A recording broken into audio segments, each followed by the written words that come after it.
حضرت مولانا اخلاق حسین قاسمی کا بیان مدرسہ حسین بخش بروز جمعہ 20 اگست سن 1999۔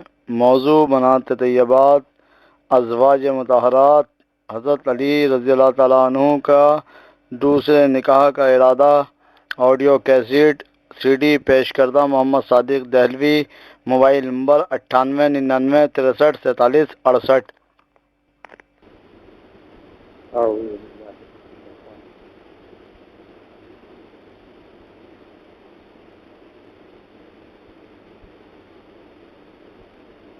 حضور اکرم صلی اللہ علیہ وسلم کی صاحبزادیوں کا تذکرہ تھا، جو تذکرہ ہمارے معاشرے کے لیے ہدایت کا سامان ہے۔ اس تذکرے میں برکت بھی ہے اور عبرت بھی۔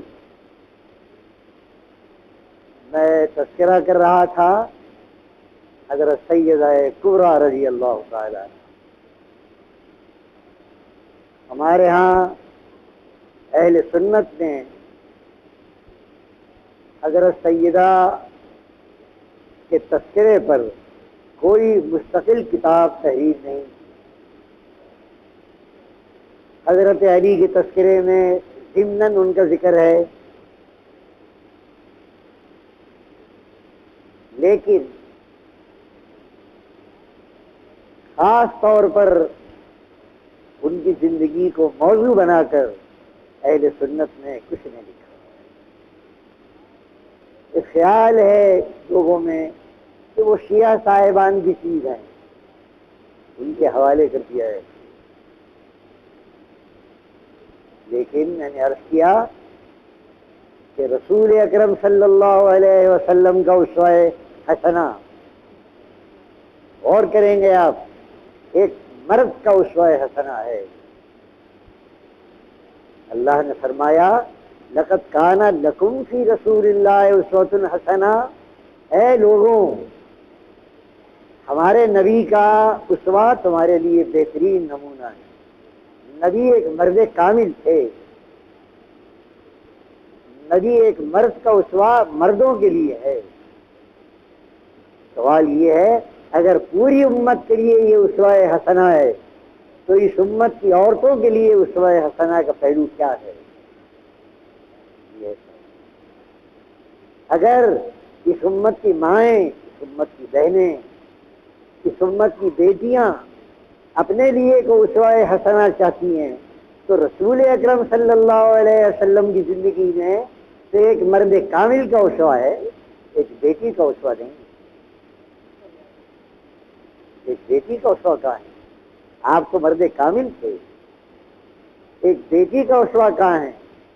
ایک گویا بہو کا اسوہ کہاں ہے؟ نمونہ کہاں ہے؟ وہ نمونہ ازواج مطہرات ہیں اور بنات طیبات ہیں۔ حضور کی بیٹیاں اور حضور اکرم کی ازواج مطہرات، ان کا اسوہ یہ ہے اس پوری امت کے لیے اسوہ، اور یہ اسوہ رسول کا حصہ ہے۔ یہ عرض کر رہا ہے، بات سمجھ میں آتی ہے کہ اللہ کے نبی تو ایک مرد کامل تھے، ایک مرد کی زندگی ہے، آپ میں عورت کی زندگی کہاں ہے؟ عورت کی زندگی تو عورت کے اندر ہے، اور وہ آل رسول ہے، وہ اہل بیت رسول، وہ حضور کی بیوی ہے۔ حضرت سیدہ کا تذکرہ نامکمل رہ گیا تھا۔ میں نے وعدہ کیا تھا حضرت زید ابن حارثہ کے بارے میں، جن کو اللہ کے رسول نے صلی اللہ علیہ وسلم منہ بولا بیٹا بنا کر پالا تھا، وہ ایک اہم ہے، لیکن میں ابھی اس تذکرے کو مکمل کرنا چاہتا ہوں۔ گھرداری کے معاملے میں کس قدر نازک پہلو ہے حضرت سیدہ کبریٰ رضی اللہ تعالی عنہ۔ تاریخ میں آتا ہے کہ ایک روز تشریف لے آئیں بابا کے پاس، ہماری عورتیں سنیں، عورتیں ہماری ہماری بیٹیاں سے تشریف لے آئیں. بابا جان نے دیکھ کر اندازہ لگایا کہ گھر میں کچھ کہن سن ہو گئی تھی. باپ سے بیٹی کے گسرے کو سمجھتے تھے کہ کس موڈ میں آئی ہے بیٹی. دیکھا، بٹھایا. معمول تھا کہ بیٹی کو بٹھانے کے لیے خود کھڑے ہو جاتے تھے سرکار صلی اللہ علیہ وسلم، اس لیے کہ بیٹی کے چہرے میں ہمارے آقا کو اپنا عکس نظر آتا تھا. وہ تو شبیہ رسول تھی. دیکھا کہ موڈ خراب ہے آج سیدہ کا، بٹھایا، عزت کہا بھی. تھوڑی دیر کے بعد دیکھا کہ پیچھے داماد چلے آ رہے ہیں، بیوی کے پیچھے. سمجھ گئے، کہن سنے. اب دیکھیے اللہ کے نبی صلی اللہ علیہ وسلم کا تدبر اور نفسیاتی علم. بیٹی کو کہنے کا موقع نہیں دے رہے. سمجھ رہے ہیں کہ شکایت کرے گی، لیکن پیچھے شوہر چلا رہا ہے. قبل اس کے کہ بیٹی ہی کچھ شکوہ و شکایت کریں، حضور نے پہل کی. کہا بیٹا ایک بات تو بتاؤ. کہا بجان کیا؟ کہا اس شوہر کے بارے میں تمہارا کیا خیال ہے جو بیوی کے پیچھے پیچھے چلا آ رہا ہو؟ رخ موڑا، بیٹی کا رخ موڑ دیا. حضرت سیدہ نے مڑ کر دیکھا تو حضرت علی کھڑے تھے پیچھے. وہ مسکرانے لگے، بات ختم ہو گئی. یہ ہے ایک بیٹی کا اسوہ، یہ ہے ایک داماد کا اسوہ، جو اسوہ رسول صلی اللہ علیہ وسلم کا ایک حصہ ہے. بیٹی کو موقع نہیں دیا کہ شوہر کی شکایت کرے. سمجھ گئے کہ شکایت لے کے آئی ہے، یہ چہرہ بول رہا ہے اس کا. فوراً کہا بیٹا پہلے بتاؤ اس داماد اس شوہر کے لیے کیا کہتی ہو تم؟ وہ حضرت علی ساتھ پیچھے کھڑے تھے. بات ختم ہو گئی. یہ جوڑا واپس چلا گیا. یہ ہے گھرداری، یہ ہے گھرداری آل رسول کی گھرداری، یہ ہے خاندان نبوت کی گھرداری. داماد کا رخ یہ ہے، بیٹی کا رخ یہ ہے. اور دوسرے کا انداز یہ ہے. ایک اور واقعہ آتا ہے کہ حضور تشریف لے گئے تو صبح کی نماز کے لیے بیٹی اور داماد کو جگایا کرتے تھے سرکار. ایک روز تشریف لے گئے، اٹھو بھائی اٹھو، صبح کی نماز کا وقت آئی، اٹھو علی اٹھو، فاطمہ اٹھو. تو حضرت علی کرم اللہ تعالی وجہہ جیسا عالم اور صاحب اتقاء اس وقت ایک ناز کے انداز میں آ گیا. تو ناز ہوتا ہے نا، ناز داماد کے اندر ایک ناز کا پہلو ہے. داماد کا رشتہ شوہر کے ساتھ یہ ایک عجیب نازک رشتہ ہے. تو علی اس وقت داماد کے روپ میں آ گئے. بابا جان نے کہا، حضور نے کہا بیٹا اٹھو اٹھو. تو ایک فقرہ زبان سے نکلا حضرت علی کرم اللہ تعالیٰ. کہا حضور اگر اللہ تعالیٰ جگائے گا تو ہم نماز پڑھ لیں گے. یہ کیا فقرہ ہے؟ کہا یہ فقرہ حضرت علی کی زبان پر آیا. ہاں حضور ہاں، اگر اللہ جگا دے گا تو ہم پڑھ لیں گے. حضور واپس آ گئے. اس نزاکت کو دیکھو اور اس نزاکت کو سمجھو. واپس آ گئے، ناراض نہیں ہوئے.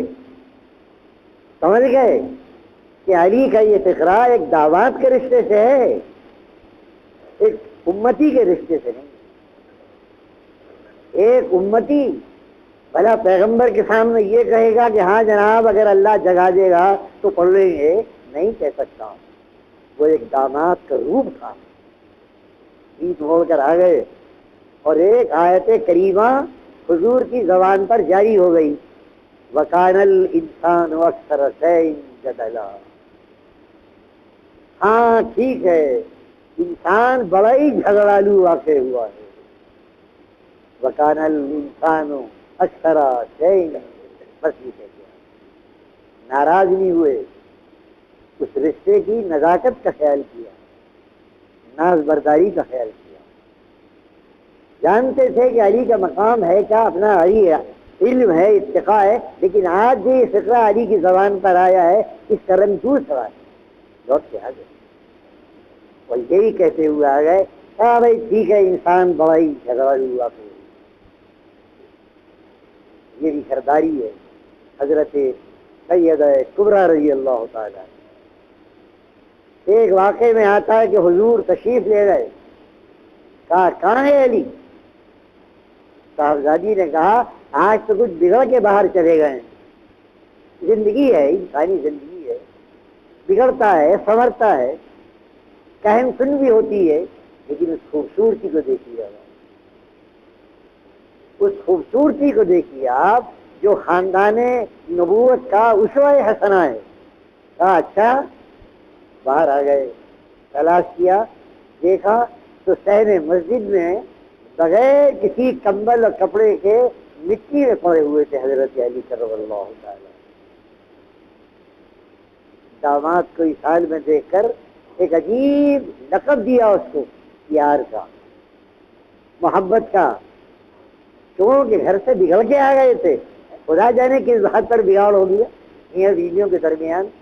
آئے قوم یا ابا تراب، قوم، اے مٹی والے کھڑا ہو.